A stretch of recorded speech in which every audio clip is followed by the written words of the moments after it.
on choឆ្នាំថ្មីប្រពៃណីជាតិឆ្នាំ2025នេះគណៈគ្រប់គ្រងបុគ្គលិកលោកគ្រូអ្នកគ្រូព្រមទាំងសិស្សានុសិស្សនៃសាលាអន្តរជាតិមណ្ឌលបញ្ញាសាបរការសាខាទី6សូមគោរពជូនពរទៅដល់លោកអគ្គនាយកនៃសាលាអន្តរជាតិមណ្ឌលបញ្ញាជួបតែសុភមង្គលនិងពរ4ប្រការគឺ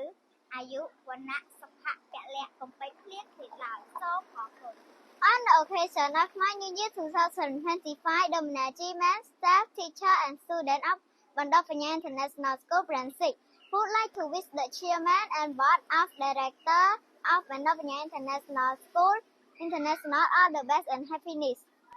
Chư trừ chinh của trai ơ lính ơ u niên xin niên, chư chỉ bán tốt sư phán qua chi sẽ xéo, phiên phái, liều tờ quan lý chân dốn cống, giáo sư, hơ, sẽ xong, chinh chú bán tốt sư phán qua chi sẽ xéo, tổng sư, trang hờ tông sư hùi y trí, xuân lý, sinh phú, khoái lợi.